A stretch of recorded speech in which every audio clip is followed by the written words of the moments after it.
बेटा ये सवाल भी इस साल पूछा गया, इसमें हमें यूनिट डिजिट बतानी थी इस मल्टीप्लिकेशन सीरीज की। बेटा यहाँ पे यूनिट डिजिट का कॉन्सेप्ट नहीं लग रहा, यहाँ पे लग रहा है डिविजिबिलिटी का कॉन्सेप्ट, ऑड इवन की प्रॉपर्टीज। बहुत ही आसान सवाल था, अगर आपको 5 का टेबल आता है तो ये सवाल आप कर सकते थे। बेटा 5 का टेबल क्या होता है? 5 1 जा 5, 5 2 जा 10, 5 3 जा 15, 5 4 जा 20, 5 5 जा 25, 5 6 जा 30, 5 7 जा 35। आप सोचोगे पूजा मैम टेबल लिख रही है 5 का, सीसैट का पेपर तो इतना टफ था।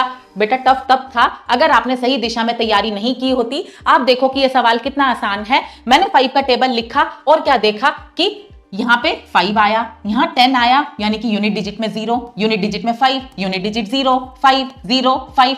तो बेटा जो 5 के मल्टीपल्स हैं उनकी यूनिट डिजिट या तो 0 होगी या 5 होगी, इसके अलावा कोई तीसरी डिजिट नहीं होगी। तो बेटा ये जो एक्सप्रेशन है इसमें भी तो 5 है, यानी कि ये भी तो 5 मल्टीप्लाई बाय सम नंबर है। तो बेटा इसकी यूनिट डिजिट भी या तो 0 होगी या 5 होगी, और ऑप्शन में 0 दिया नहीं है, ऑप्शन में 5 दिया है, तो इसका आंसर 5 होना था। आप मान लो कि ऑप्शन में 0 भी दिया होता, एक ऑप्शन आपको दिया होता 0, तो आप कैसे करते? बेटा यहाँ पे मैंने 5 का टेबल लिखा और देखा कि 5 को जब ऑड नंबर से मल्टीप्लाई करते हैं तो यूनिट डिजिट 5 आती है, जैसे कि 5 into 1 5, 5 into 3 15, 5 into 5 25। ठीक बात, जहां पे हम 5 को ऑड नंबर से मल्टीप्लाई कर रहे हैं वहां पे यूनिट डिजिट आ रही है 5, और जहां पे हम 5 को इवन नंबर से मल्टीप्लाई कर रहे हैं यूनिट डिजिट आ रही है 0। ठीक, और बेटा ऑड इवन की प्रॉपर्टीज क्या कहती है? Product of any number of odd numbers is always odd. जितने भी ऑड नंबर्स ले लो उनका प्रोडक्ट हमेशा ऑड होगा।